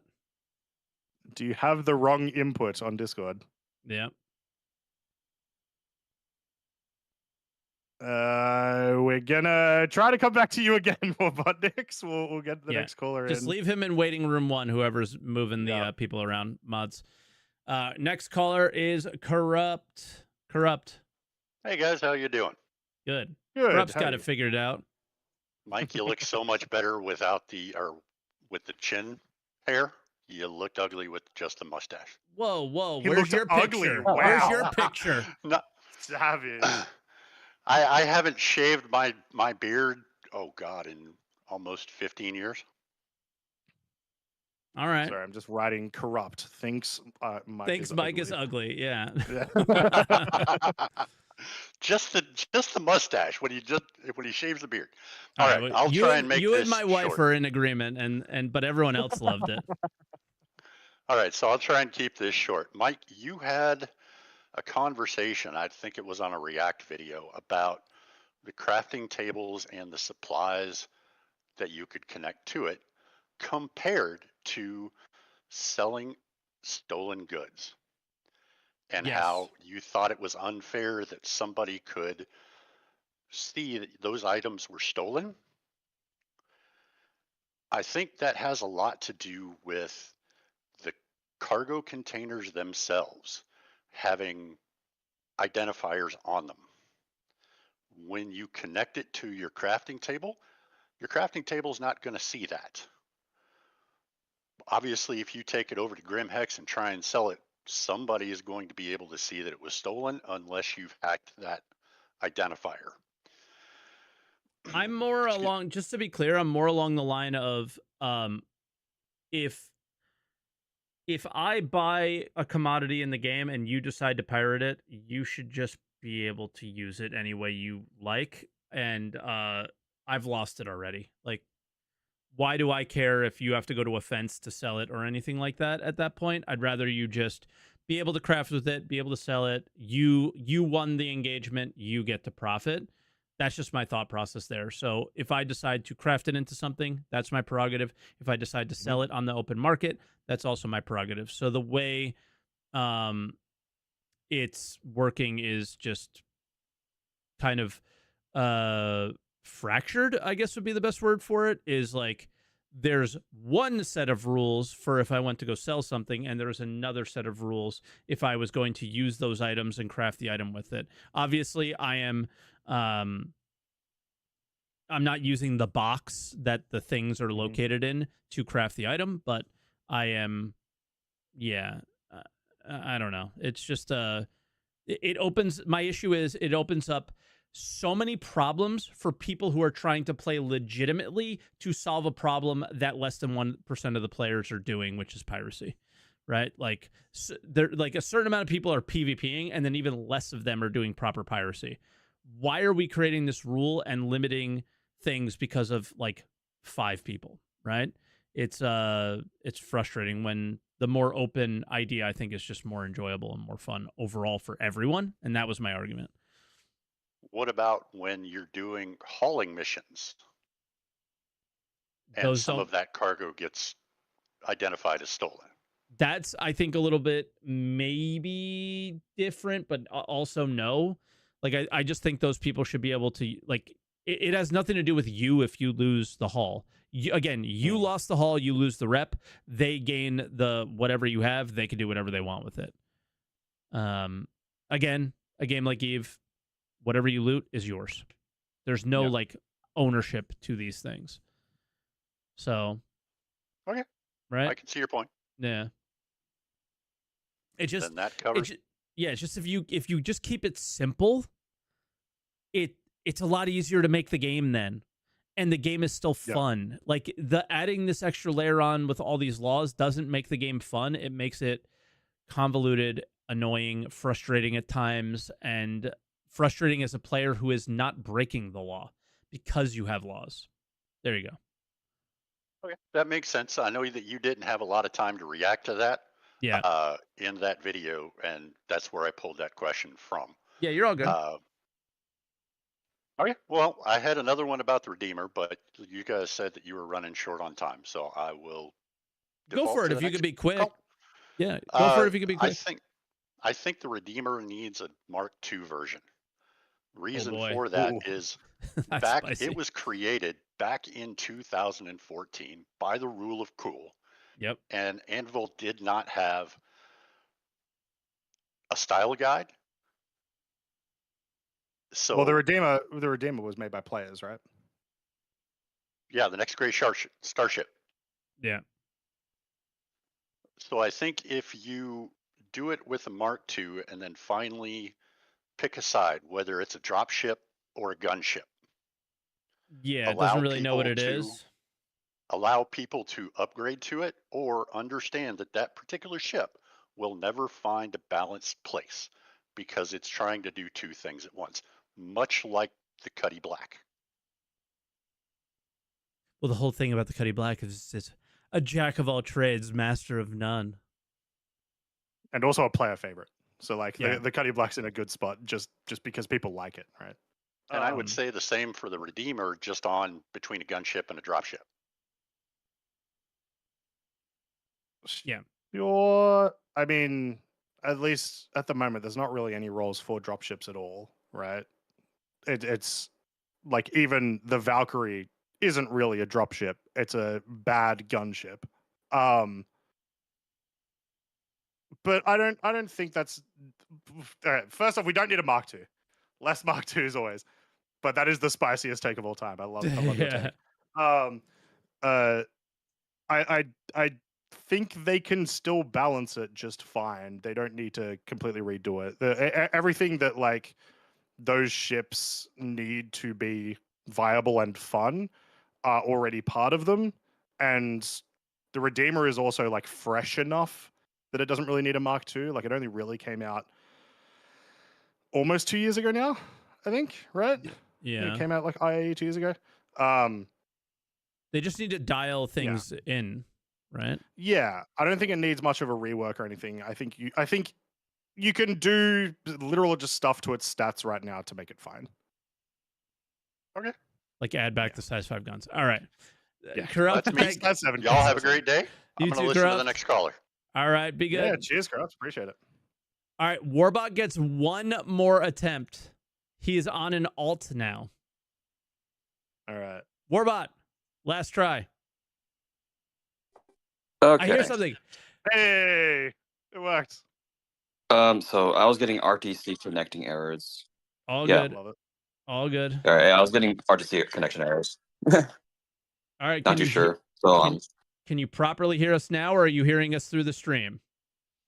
I can hear you now. Awesome. Awesome. All right. What do you want to All talk about? Actually, the other two answered majority of my questions, so I only have two concerns. One is that with the buying and selling, so basically we are on a mobile app to reserve these products, these size 3 missiles from the shop, and then just correct me if I'm wrong, if I'm forgetting because of all the chaos. Is the buyer going to go pick it up, or is it the seller delivering them? So there's the way they talked about it. There are two. I'm sure it'll expand. They talked about two certain things. So one was literally just a sell order. These items are located at my base. If you buy them, come pick them up. Right. Yep. Buy order. I am located at this location. I want to buy XYZ missiles. You deliver them to me. Those were the two full examples they gave. I imagine we asked for a little bit more. Yeah. So we would also I want to buy from your location, or from a different location either. Maybe I'm planning on setting up base at Castra, right? Yep. I want to make a buy order at Castra while I'm sitting in Stanton. Yep. And then they deliver to Castra.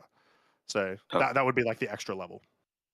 Yeah, so the remote buying brings up one concern for me, and it doesn't affect me directly because I love crafting and I usually leave the selling to someone else, and that brings me to my friend who has the Merchantman and the Kraken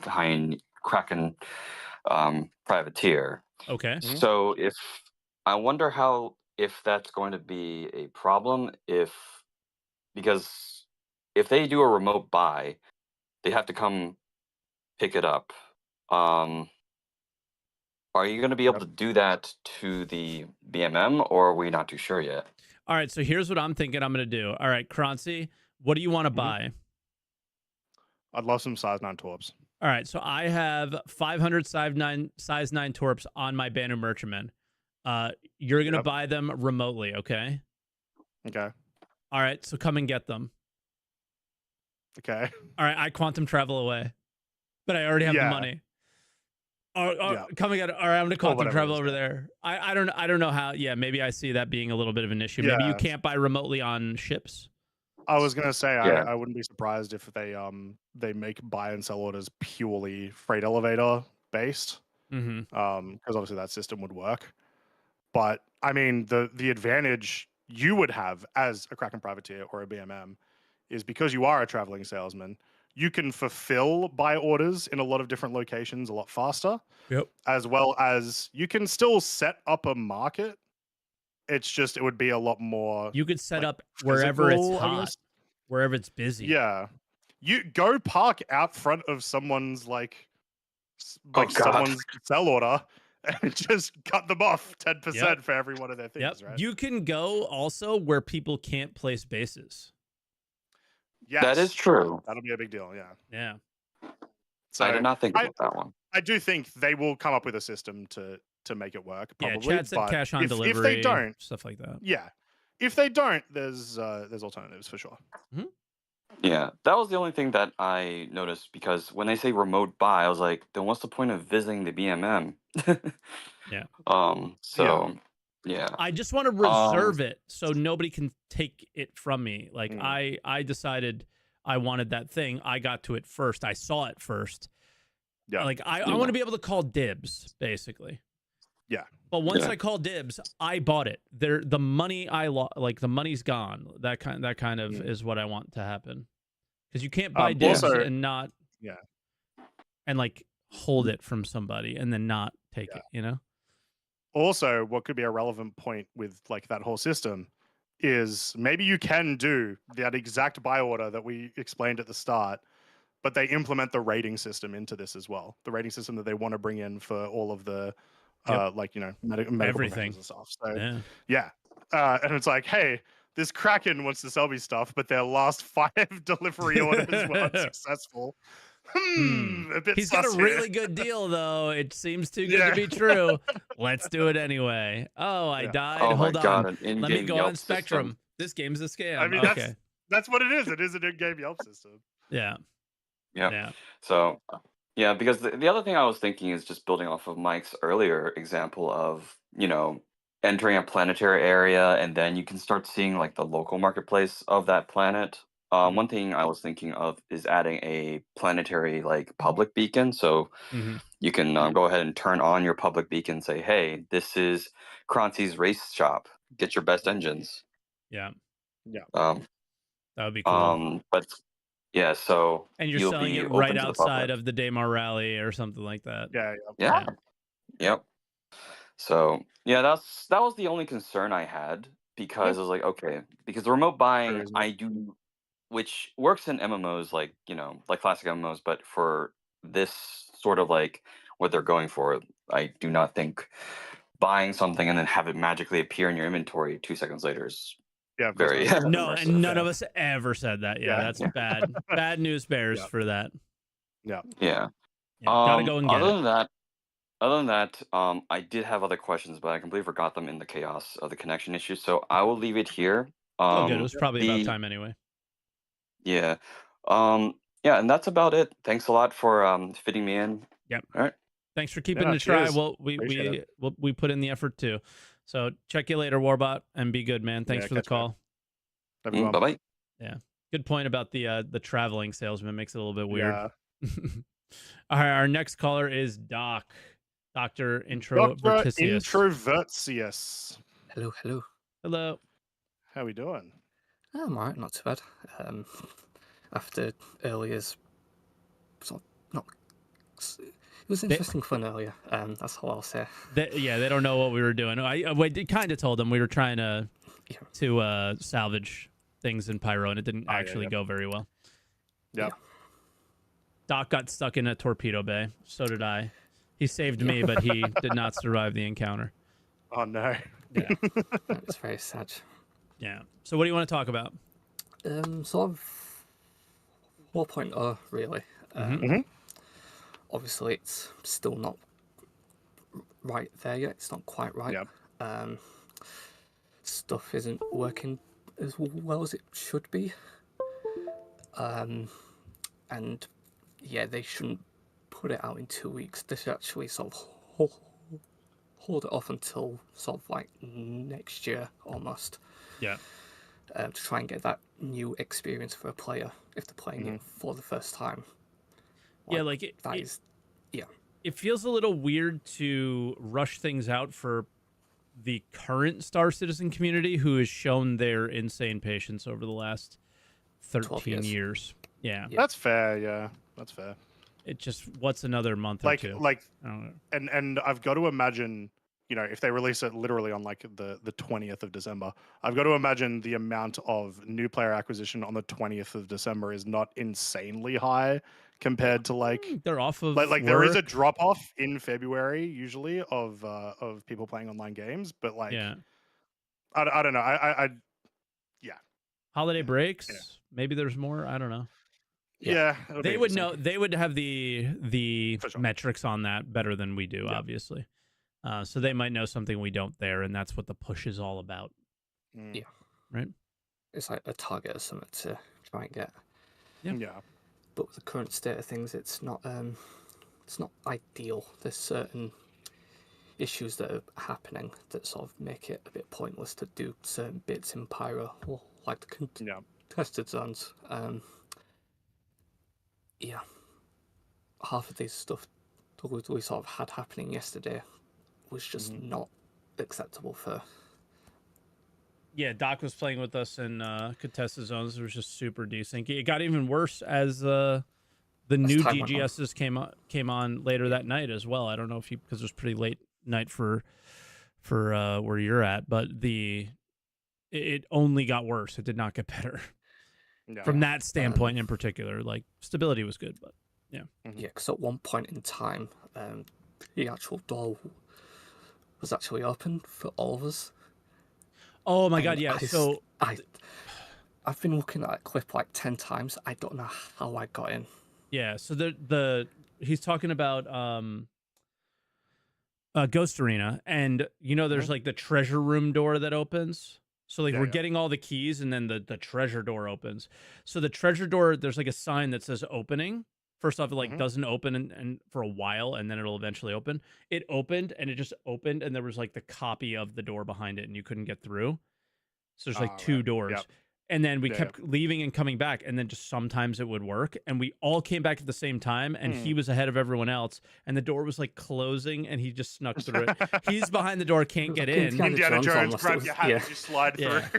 Yeah, we were on either side of the door, just like we couldn't. Yeah. He had all the keys, and we're out on the outside, can't see any of the loot. So we made him wait, and then we eventually got through. But yeah, stuff like that is like just game breaking. Cracked out though. Like, some of that stuff was cracked out to like. Yeah, it's like they took all the good components out of the shops, and they're in the loot rooms, and there's gonna be reasons to go there. That's why it's got to be good though, because if you're gonna restrict things, it's got to work. It's got to work. Yeah, and then there's all this it's like audio stuff as well. Like a lot of audio bugs when it works. Like the sort of like if you're at like pyro jump point and that sort of audio plays, that's really good. Yeah, but it just like. But then what happens when we reload from our backpack? Oh God! Everyone hears it across the whole city. Yeah. Yeah, and you can just go right. There's that person there. Exactly. He's coming. I hear him. They're coming. So just don't push the patch out because it will not do them any favors in the long run. I think if they want new players to come into the game and start seeing the game for what it actually is. If it is financially feasible to wait, please wait. Yeah, I'm begging you, CIG. Until please February, wait. Just give us the Guardian and then release it in February. Yeah. Yeah. Honestly, just sell more ships. I don't care. Yeah. At this point, do whatever you need to do. Sell more land claims. Just don't put this patch out. Please don't do it. Because I don't want to play this game anymore. Because I want to play like the future version of stuff. It was like base building and crafting, and you can take these like salvage guns and scrap them for parts. Yeah. And it's just Cool. Yeah. Anything else you want to talk about? Like other than like SCL, but that's already been talked to death. So some of the stuff that's already been said, I was going to talk about. So there's no point in saying it again, really. All right, sounds good, Doc. We'll let you go and see you on our next disastrous salvage time. Catch you later, man. Around. Easy. Cheers for the call, Matt. All right, next caller. I got this one. Aneinander. Oh, I got it. I practiced the whole time.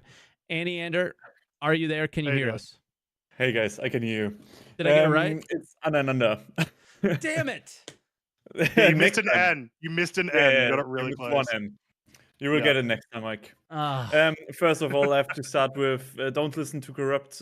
Your mustache was a 10 out of 10. So I'm going. I know it was. Yeah. It was so awesome. Don't listen to your wife. Don't listen to all the other people's. It was a 10 out of 10. Nice. Do you think they will push out 4.0 before live? Before the holidays. Sorry, not for live. Yes. I think they will. And like the wanting to wait for it to happen is just like a want. It's not going to happen. It'll come out before live. The question is at what capacity and how badly is like the reinflux of players going to affect it. Because when you were talking about 3.18 and talked about the transit refactor, the first thing I thought of was the elevators at Grimax and how fucked they were. Because when we started playing again at 3.18, when we wanted to try everything out again, we couldn't get out of any stations because of the transit system.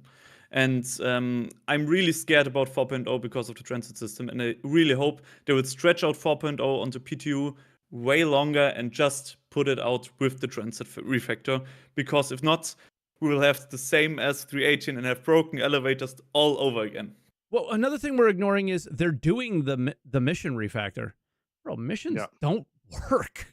I completed one in the entire PTU phase, and it was just a little salvage an arrow right next to obituary. Nothing else works. It's 2 weeks away. The whole mission system doesn't work. Also, what I think is it's like I was one of those guys, sadly, that's paid for subscriber access, and I wanted to try out 4.0 really badly. So I bought into it. I gave them my money again. And I had so much fun again because of the music, of the jump, everything about it. And for me, it was a really coin flip experience. One time, I had the best experience with server not crashing at all, high server FPS, missions working, everything. And then there was another experience where everything was bad. Like if they didn't work at all on 4.0. But I just hope they will take the time for the transit refactor. Or just whatever fix you put in sticks for a little while. Yeah. Which is unlikely. So, yeah.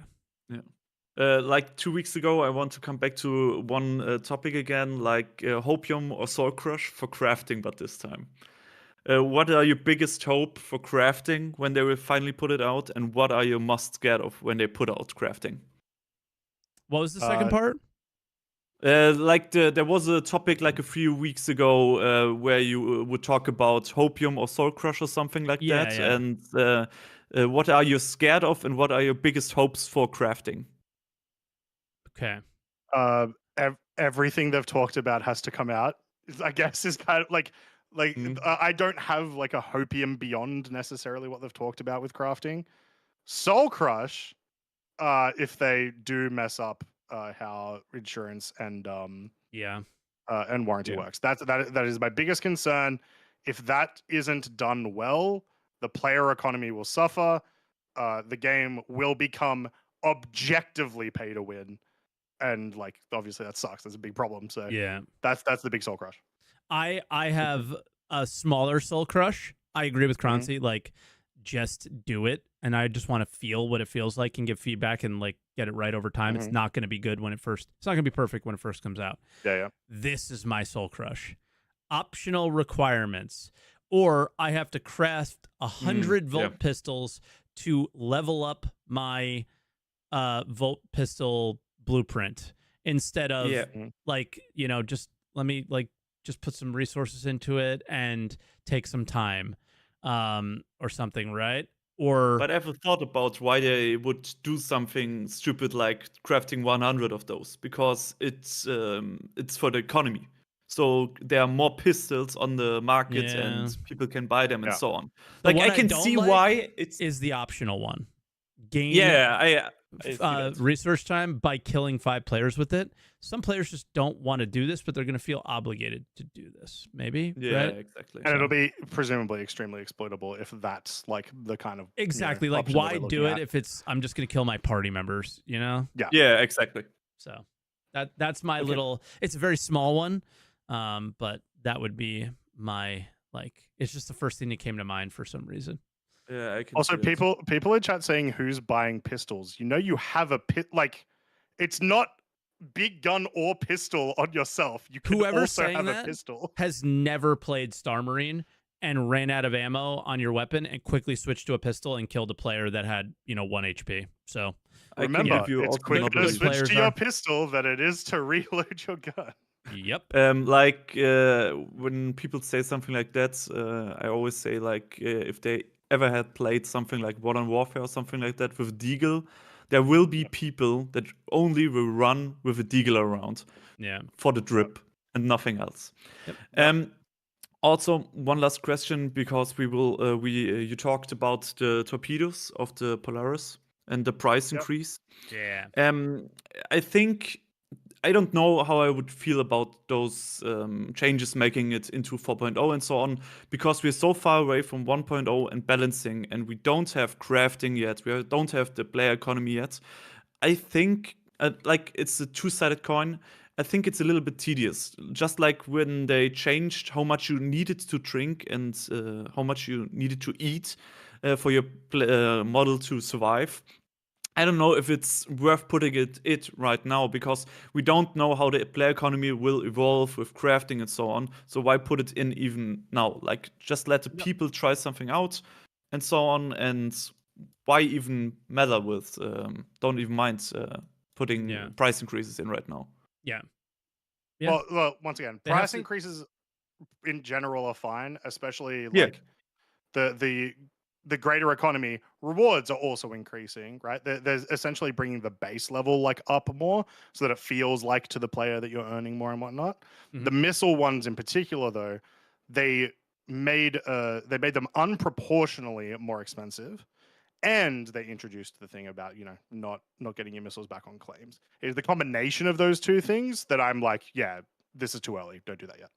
Yeah, I totally get it, because I also like they think about those things already, because there will be a point in time where they need to address all those things, also with ammunition and so on.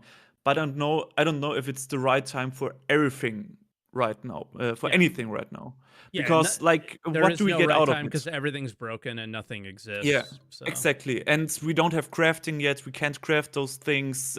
Why increase the prices right now?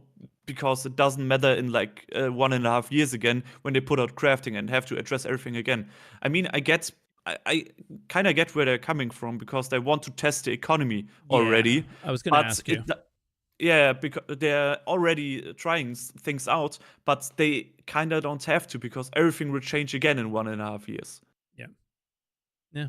Can I hijack just for a tiny second? Sure. I think just around the whole crafting thing, that might have been confusing for some people around that aspect thing as well. I was just looking at this, and if you look at the bottom of the PowerPoint thing, there's only 2 items that you can place in. So when you're upgrading your item, you have to choose. You have to make a choice of what you want to upgrade. You're not going to be able to upgrade the integrity, the wear resistance, the misfire chance reduction, the fire rate, the blueprint velocity, the effective range, the heat per shot, cooling rate, and weight all at the same time. You're going to have to choose components that upgrade certain things. And that's what they meant by you choose the direction you want your ship to go. So when they gave I want my Gladius to fly very fast, okay, I will put whatever. I will put the fast rock inside into the slots that fill that role. Okay, so cool. I just want to make sure we're now on the same page with that, because now I understand. Okay, yep, that's it from my part. I won't take up so much time like last time, where I put up like 20 minutes. So have a nice day, and thanks for the time. No problem. Cheers for calling in. We appreciate it. Maybe Mike will get your name right next time. Yeah, maybe. You would see in 1 week. Say it again. No. You have to try again. Aneinander. Right. Yeah, almost. Aneinander. Yeah. All right. Oh shit! I just sent them out. Sorry, I let go of the click. I'm sorry. But goodbye, Aneinander. I appreciate it. It was a good call. All right, how many more callers do you want to take, Croncy? I reckon we probably go for one more, because I have some stuff to do today. One more. All right. Sorry, Stempek. We're not going to get to you or Girl in Pigtails or KQ. Sorry about that. We're going to go with PinkHusky, and that is our final caller for the day. PinkHusky, how you doing? Hello, guys. Hello. So I got a few things. Well, for the shards, for example, there's going to be region-based, that's for sure, because essentially SC is real-time interaction, unlike Eve, where they can afford time dilation. Exactly, yeah. Yep. For the blueprints, I do agree with Mike about the naming. For example, for refining and research blueprints, they could actually name them like recipes, and for the repair specialization, for example. Yeah. And I think they're keep going blueprints to. for crafting. I think they're going to. Yeah. I think they're just using, they're saying the internal names out loud. You know what I mean? Yeah, I know. Yeah. For the buy and sell orders, personally, I would not put a range limit. Why? Because after that, we can have actual contracts between players where you got to ferry the goods. Yes. And now you have risk and reward also. The longer the trek, the more risk you're at, putting yourself in. Yes. And that would drive player-driven economy very substantially. Yep. The one of the big things that I'm like excited for in general with the 5 systems that we have, right, is the whole, in order to get from the 3rd lawful system, you have to go through unlawful. So now imagine I have put in a buy order at Castra or at Stanton, and someone has to go through Pyro to fulfill that. Yeah. Awesome. Love that. Yeah. Yeah, It's just up and to I do you of believe whether or for- not you pick it up or somebody else does. Yeah, exactly. And I do believe that for the 5 first system, you'll have to go through low security, no security space. I'm sure of it. I don't think there's going to be a safe route, to Stanton to Castro, for example. Yeah. No, I hope not. Well, there may be with the, like, if you find the jump point or whatever, but yeah. Yeah, but you got Yeah. to look for it, and also, if I recall correctly, they did say that one wormhole may not, jump point, will not be possible for certain size of ships and so Mhm. on. Yep. So Exciting. What It's another one of those things of like all this when you envision, they're like, hey, this one feature's coming out, and then you're like, oh my god, it works so well with this system and this system and this system that you brought out, right? Yeah, Yep. 100%. Hey, I got to ask you though, because we forgot to ask everyone else. Doc brought it up, but nobody else did. Mhm. You've been turning the music on in 4.0, or you don't have it yet? But if you don't have it yet, will you have the music on? Where you normally wouldn't, or whatever? I always add it on. Okay. I just had to turn it down because the mixing is, it's coming in loud. Yeah, sometimes it gets pretty loud. True, especially when you leave the hangar. They're like, Yeah. and Enter- you're like, Enter Quantum. holy chill, man. Yeah. I just left the hangar. It's not that big of a deal. That's the Yeah. one song that I would be like, all right, take it easy. But yeah, Yeah, but yeah, seriously, he did a great job with the music. it's Yeah. awesome. It's awesome. Pyro is leveled up. It's a level Yeah. 5 blueprint of a star system just because of the music, I think. Not just Uh-uh. that, but also like because you are experiencing some of the new music in Stanton too, because they added the quantum, like when you actually activate your quantum drive music and stuff. Wait, now you too. go to So Stanton? even Stanton feels a bit more alive. Yeah, I haven't been in Stanton at all during 4.0. I probably should go Awesome, there. Mike. Yeah, Go see some cows. true. Yeah, there's some in Pyro, I think. Maybe. I don't know. I haven't spent much time in Pyro yet. Yeah, Fair enough. it's gonna be for some people and not for others, and that's good. Yep. That's good. Totally agree with that. Yeah. Anything else, It's a PinkHusky? sandbox after all. Yeah. Anything else for you, PinkHusky, or? No, that is all. All right. Well, I Easy? guess that's where we leave it. Good call. I appreciate it, and we look forward to hearing from you soon. Sorry for the callers that we didn't get to today. Blame Croncy. It's okay. Not my fault this time. Usually it's my Look, fault. our gutters fell down, and my Go father's coming take- tomorrow to help me repair it. So I have to get some stuff ready. Oh, okay. Yeah, go take care of that Yeah. stuff. All right. Well, PinkHusky, we'll let you go. Thank you so much for All right. calling in, and we'll talk to you soon, hopefully. Have a good Yeah. day. Cheers. Bye now. Catch you, man. All right, and that'll do it for today's show. Croncy's got to go fix some gutters, so Yep. that's rough. Good luck with that. Yeah, I don't know. Next week, I don't think we have any idea. Did he say what the ISC was? He did. Yes, ISC next week is essentially the patch watch. It is. Oh, the, all right, the so we're 4.0. These are all the features. Pretty much, yeah. SCL's done for the year. Yeah. We've got that. We've got that ISC. Monthly report was last week. Yeah. Yeah, there's pretty much not really anything else going on this week that won't just be patches. So that's what we'll be looking at. We've got our year in review like podcast to do. We've got our predictions for next year podcast to do. So we've still got a couple We of got things to do. podcast stuff to do. We're working harder than Jared is. We've got some stuff to do before the end of the year. Well, we But definitely yeah, do more episodes of our True. live stuff than Jared does, but he I think I'm gonna go with he probably works harder than us. Oh yeah, Actually, for sure. Not probably. He definitely works harder than us. Yeah, we just Um, talk shit the whole time. But yeah, I do think monthly report will actually be this week. We haven't had monthly report yet. We had roadmap. Is it supposed to? It could be, or sometimes they combine them into two things, and they might do it at the beginning of next year or something like that. But they might, yeah. Yeah, we'll see what tomorrow brings with This Week in Star Citizen. It would be nice to have a monthly report though. Yeah. But it'll be most of the stuff that you know about because it'll be the things that they're working on now. Yeah, so I think for me personally, I'll just say before we go, I need a little bit of a break. I feel like I have been working like 30 to 40 hours a week making week in review because they put out so many things. And I think the show is like leveled up. But it's my like mental is leveled down because it's that has been a lot of work to keep that. It's intense. To be on top of that and have all of the footage of me playing the game in the game, which reminds me, I have to send some footage to the 5-star because he helped me get some, and I'm going to share it with him. But yeah, that's where I'm at. Is I'm actually looking forward to the break, and if it's a break where we have 4.0 and it's scuffed, that's going to suck, but it'll be better than nothing. It'll be and something. It'll be something. And then if we have to wait, I think they're making the right decision, and it'll be worse in the short term, but I'm okay with worse in the short term for the long-term gain of everybody, and especially the company that's making the game that we all want to play for 20 years. I can wait 2 months. I can wait a month. Just do the right thing, guys. Do the right thing. If the game is not looking good, do the right thing. And I hope they're going to be able to do that. I hope they're going to be able to make it look good. So we'll see. Yeah. But that's where I leave it. If you're watching on Twitch, I'll do the obligatory shout out to Croncy.